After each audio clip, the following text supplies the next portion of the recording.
اللهم صل على سيدنا محمد الفاتح لما ولق الخاتم لما سبق الناصر الحق بالحق والهادي الى صراطك المستقيم وعلى اله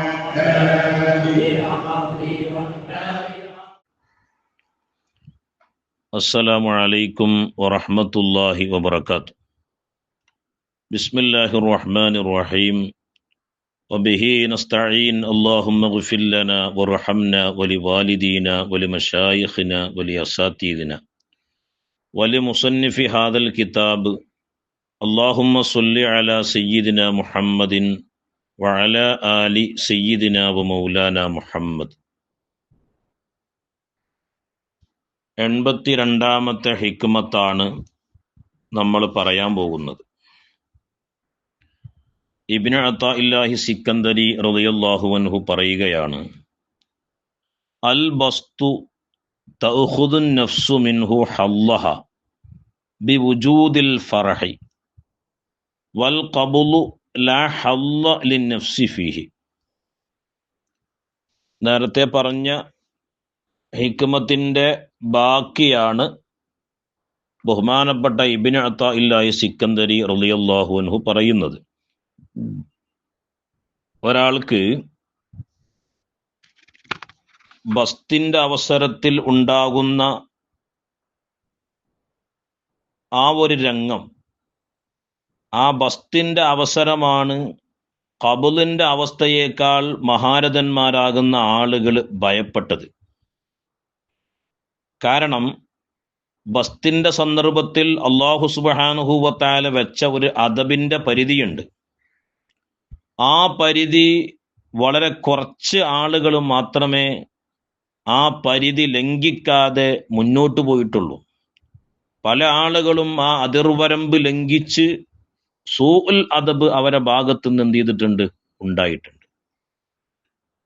അപ്പൊ ഈ ബസ്തിന്റെ അവസരത്തിൽ പല ആളുകളും ചതിക്കപ്പെടാനുള്ള കാരണം എന്താണ്?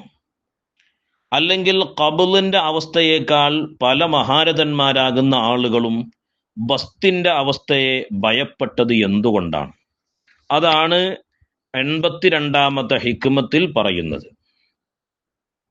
അൽ ബസ്തു, മാനസിക വികാസം, തഅഖുദുൻ നഫ്സു മിൻഹു, അതിൽ നിന്ന് നഫ്സ് പിടികൂടും, ഹല്ലഹ, അതിന്റെ ഓഹരിയെ.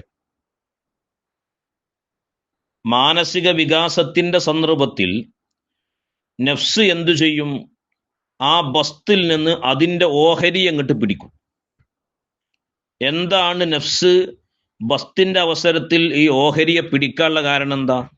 ബിവുജൂദിൽ ഫറഹി, സന്തോഷമുണ്ടാവുക എന്ന കാരണം കൊണ്ട്. അപ്പോ ഖബുലും ബസ്തും നോക്കുമ്പോ ബസ്തിന്റെ അവസരത്തിൽ ഒരു മാനസിക വികാസവും സന്തോഷവും ഉണ്ടാവും. അങ്ങനെ ആ സന്തോഷം ഒരു വ്യക്തിയിൽ ഉണ്ടാകുന്ന സമയത്ത് നഫ്സ് പതിയെങ്ങനെ കാത്തിരിക്കുകയാണ്. കാരണം ഒരു മനുഷ്യനിൽ സന്തോഷം കൂടുതലാകുന്ന സമയത്ത് പല അദബുകേടുകളും പല പരിധി ലംഘനങ്ങളും നടക്കാൻ സാധ്യതയുണ്ട് എന്ന് ആർക്കറിയാം? നഫ്സിനറിയാം. അതുകൊണ്ട് നഫ്സ് ഇങ്ങനെ കാത്തു നിൽക്കുകയാണ്. ഒരു മനുഷ്യന്, ഒരു യഥാർത്ഥ മുരീദിന് മാനസിക വികാസം ഉണ്ടാകുന്ന സമയത്ത് ഓന് അതിർവരമ്പ് വിടുന്നുണ്ടോ, പരിധി ലംഘിക്കുന്നുണ്ടോ എന്ന് നോക്കി നഫ്സ് ഇങ്ങനെ കാത്തിരിക്കുകയാണ്. ആ സന്ദർഭത്തിൽ നഫ്സ് പതുക്കെ എന്ത് ചെയ്യും? ആ മാനസിക വികാസം ഉണ്ടാകുന്ന സമയത്ത് അവനിൽ സ്വാധീനം ചെലുത്തും എന്നാണ് ഇബ്നു അത്താഇല്ലാഹി സിക്കന്ദരി റളിയല്ലാഹു അൻഹു പറയുന്നത്. കാരണം മാനസിക വികാസം ഉണ്ടാകുമ്പോൾ നഫ്സിന് എന്തുണ്ടാകും? അതിൽ നിന്നൊരു ഓഹരി ഉണ്ടാകും. കാരണം സന്തോഷം വരുമ്പോ നഫ്സ് പതുക്കെ നഫ്സിന്റെ കളി തുടങ്ങും. എന്നാൽ വൽ ഖബുലു, മാനസിക സങ്കോചം, മാനസിക ഇടുക്കം, അതിനിക്ക് ലാ ഹല്ല ലിന്നഫ്സി ഫീഹി, ആ ഖബുലിൽ നഫ്സിനിക്ക് എന്തില്ല? ഒരു ഹല്ലുമില്ല. മാനസിക വികാസം ഉണ്ടാകുമ്പോ അവനക്ക് ഉള്ള അനുഭവങ്ങൾ ഒന്ന് തുറന്നു പറയാൻ തോന്നും. എനിക്ക് ഇങ്ങനെയൊക്കെ ഉണ്ടായി, എനിക്ക് പല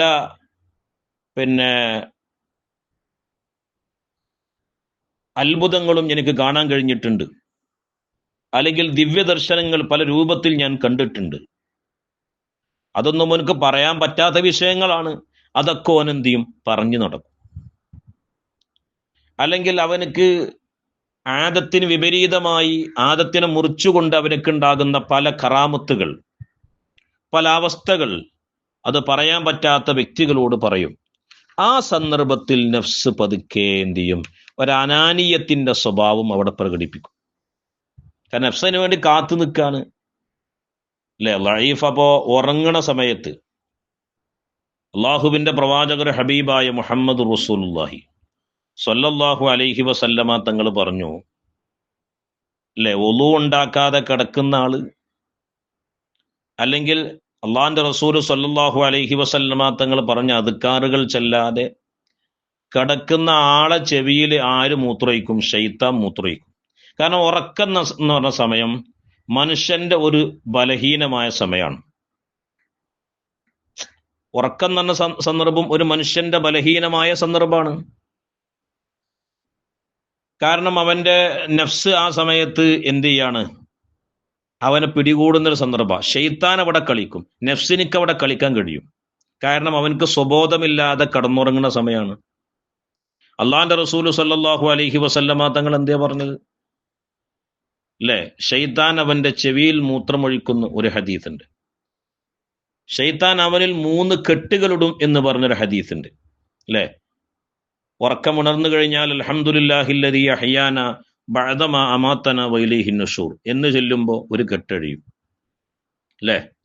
ഒളു ഉണ്ടാക്കുന്ന സമയത്ത് വേറൊരു കെട്ടഴിയും, നിസ്കാരത്തിലേക്ക് നിൽക്കുന്ന സമയത്ത് വേറൊരു കെട്ടഴിയും. അപ്പൊ ശൈത്താൻ ഒരു മനുഷ്യന്റെ ബലഹീനമായ സമയങ്ങൾ എപ്പോഴാണ് അത് നോക്കി നടക്കുകയാണ്. നഫ്സും അത് നോക്കി നടക്കുകയാണ്. ഇപ്പോ ഹൈലുകാരിയായ ഒരു പെണ്ണ്, മഹാരഥന്മാരാകുന്ന ആളുകൾ ചില തൽസമാത്തിന്റെ കിതാബുകളിലൊക്കെ കാണാം. ഹൈലുകാരിയായ പെണ്ണ് ഇശാ മഗ്രിബിന്റെ ഇടയിൽ ബാത്റൂമിലേക്ക് വെറുതെ പോകാൻ പാടില്ല. പോയി കഴിഞ്ഞാൽ പെട്ടെന്ന് അവിടുന്ന് പോരണമെന്ന്. കാരണം ഒരു പെണ്ണിന് ശുദ്ധിയില്ലാത്ത സമയമാണ് ഹൈലിന്റെ സമയം, നിഫാസിന്റെ സമയം. ആ സമയത്ത് ഒരു പെണ്ണിനെ ചതിക്കാനും ഒരു പെണ്ണിൽ കയറിക്കൂടാനും ശൈത്താന് വലിയ പ്രയാസം ഉണ്ടാവില്ല. അതുകൊണ്ടാണ് ആ സമയത്തെ നല്ലോണം ശ്രദ്ധിക്കണമെന്ന് മഹാരഥന്മാരാകുന്ന ആളുകൾ പറയുന്നത്. അപ്പൊ ഒരു മനുഷ്യന്റെ ബലഹീനതയെ നോക്കി നിൽക്കുകയാണ് ആര്? നഫ്സ്, അതുപോലെ തന്നെ ശൈത്താനൊക്കെ. അതിൽ നിന്ന് എന്തെങ്കിലും ഒരു ഓഹരി കിട്ടാൻ വേണ്ടി അവർ കാത്തു നിൽക്കുകയാണ്. ഇപ്പൊ നമ്മൾ ഭക്ഷണം കഴിക്കുന്ന സമയത്ത് ബിസ്മില്ലാഹിർ റഹ്മാൻ അഊദു ബില്ലാഹി മിനശ് ശൈത്വാനിർ റജീം ബിസ്മില്ലാഹിർ റഹ്മാനിർ റഹീം എന്ന് ചെല്ലണം എന്നാ. എന്താണ്? അല്ലെങ്കിൽ നമ്മുടെ കൂടെ ശൈത്താൻ എന്ത് ചെയ്യും? ഭക്ഷണം കഴിക്കും. ആ ഭക്ഷണം നമ്മൾ കഴിച്ചു കഴിഞ്ഞാൽ നമുക്കതുകൊണ്ട് ഒരുപാട് രോഗങ്ങൾ ഉണ്ടാവും, പല നിലക്കുള്ള പ്രയാസങ്ങൾ ഉണ്ടാവും. ബിസ്മി ചെല്ലാതെ ഏതൊക്കെ സമയത്താണോ ബിസ്മി ചെല്ലേണ്ടത് ആ സമയത്ത് ബിസ്മി ചെല്ലിയില്ലെങ്കിൽ ശൈത്താൻ അവിടെ കയറി കളിക്കും. അപ്പൊ നമ്മുടെ ബലഹീനതയെ ചൂഷണം ചെയ്യുക എന്നുള്ളത് നഫ്സിന്റെയും ശൈത്താന്റെയും ഒരു ജോലിയാണ്. അപ്പോ അള്ളാഹുവിന്റെ ആരിഫീങ്ങൾക്ക് ഉണ്ടാകുന്ന, സ്വാലിഹീങ്ങൾക്ക് ഉണ്ടാകുന്ന ഒരു അവസ്ഥയാണല്ലോ ഖബ്ള് ബസ്ത് എന്ന് പറയുന്ന രണ്ടവസ്ഥ. ഈ രണ്ടവസ്ഥയിൽ ഏതിലാണ് എനിക്ക് വല്ല ഓഹരിയും കിട്ടുക, ഏത് സന്ദർഭത്തിലാണ് ഇവിടെ കീഴ്പ്പെടുത്താൻ കഴിയുക എന്ന് നഫ്സ് ഇങ്ങനെ നോക്കി നിൽക്കുകയാണ്. ഖബ്ള് എന്ന് പറയുന്നത് ഒരു മനുഷ്യന് മാനസിക സങ്കോചവും ഇടുക്കുണ്ടാക്കുന്ന സന്ദർഭമാണ്. അതുകൊണ്ട് തന്നെ ആ സമയത്ത് ഒരു മുരീദ് കൂടുതൽ അള്ളാഹുവിലേക്ക് അടുക്കാൻ വേണ്ടി ശ്രമിച്ചുകൊണ്ടിരിക്കും, കൂടുതൽ അള്ളാഹുവിലേക്ക് മുന്നിട്ടുകൊണ്ടിരിക്കും. ആ സമയത്ത് നഫ്സിനിക്ക് ഒന്നും ചെയ്യാൻ കഴിയില്ല, നഫ്സിനിക്ക് ആ സമയത്ത് ഒരു ഓഹരി ഉണ്ടാവില്ല. എന്നാൽ മാനസിക വികാസം അതുണ്ടാകുന്ന, അത് സന്തോഷം പ്രകടിപ്പിക്കുന്ന ഒരു സമയമാണ്. ആ സന്ദർഭത്തിൽ ഇവൻ അതിരുവിട്ട് സംസാരിക്കും, അതിരുവിട്ട് കാര്യങ്ങൾ പറയും. അവൻ്റെ അടുത്ത് നിന്ന് പാളിച്ചകൾ വരാൻ സാധ്യതയുള്ള ഒരു സമയമാണ്. ആ സമയത്ത് നഫ്സിനിക്ക് എന്തുണ്ടാവും? അവിടെ ഒരു ഓഹരി ഉണ്ടാവും.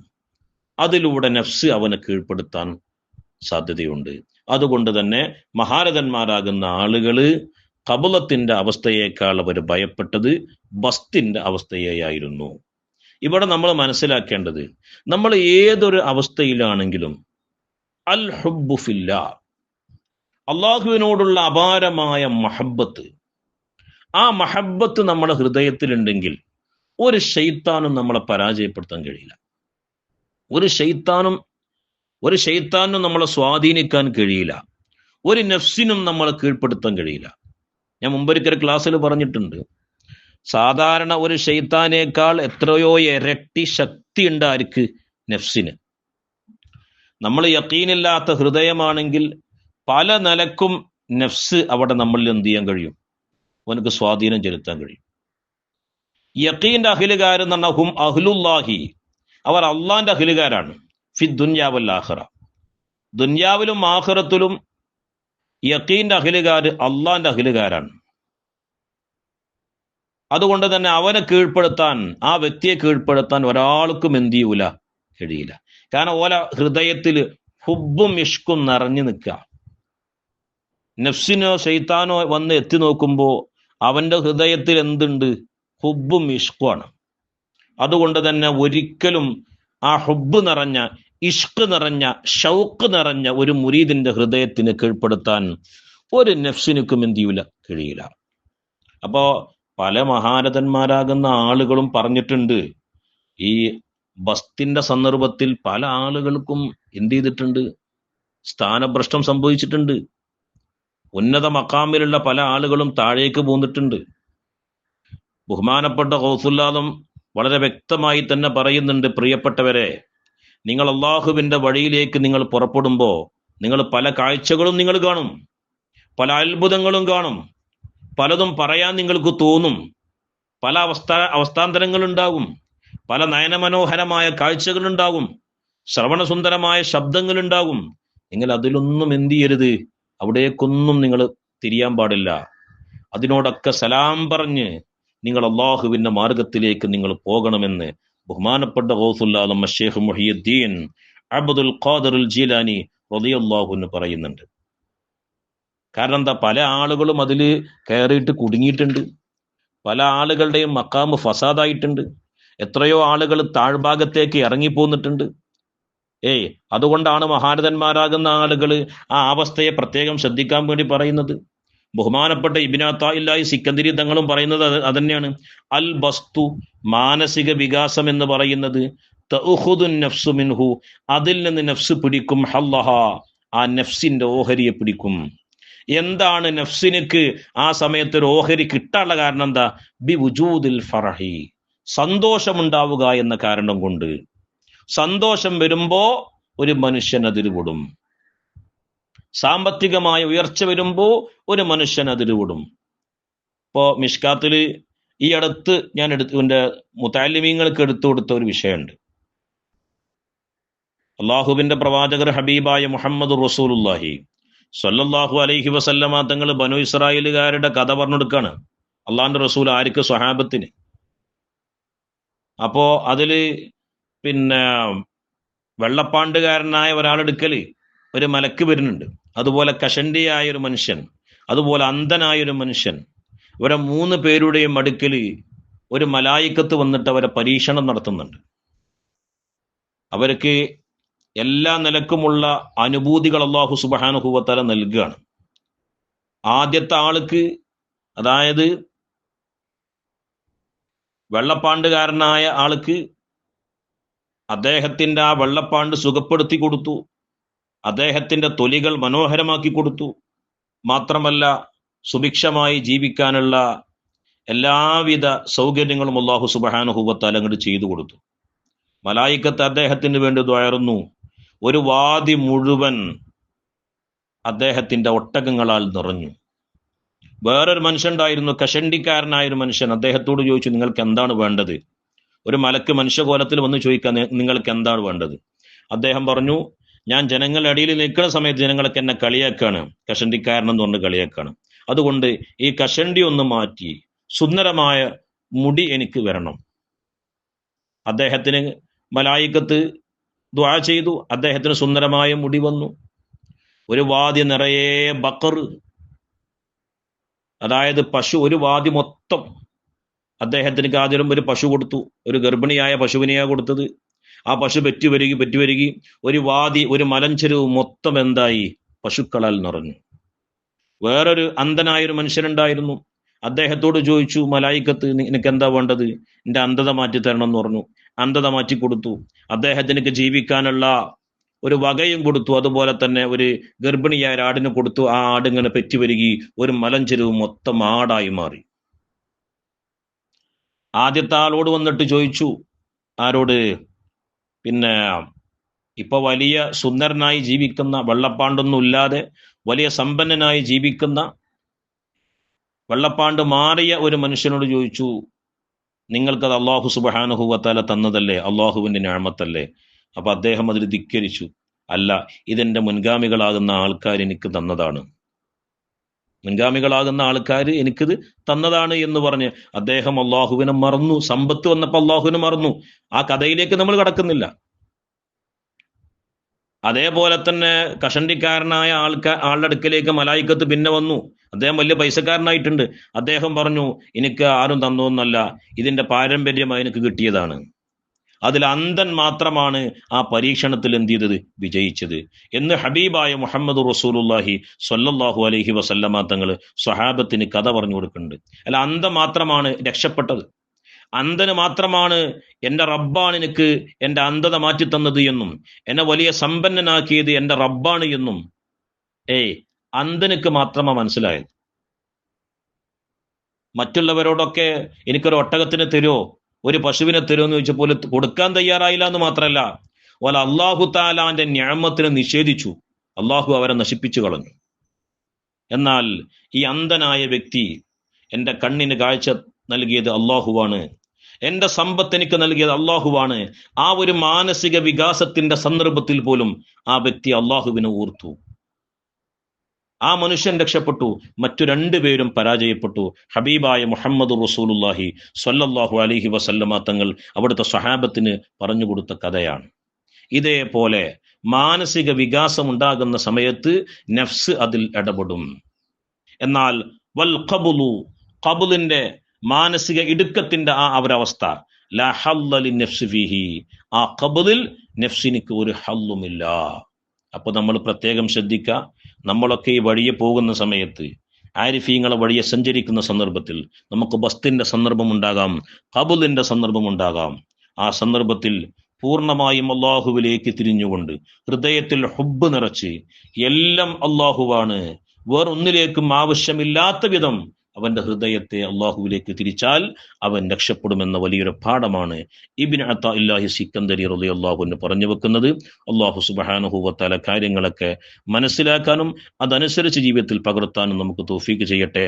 റബ്ബനാ തഖബ്ബൽ മിന്നാ ഇന്നക അൻതസ് സമീഉൽ അലീം. അസ്സലാമു അലൈക്കും വറഹ്മത്തുള്ളാഹി വബറകാതുഹു.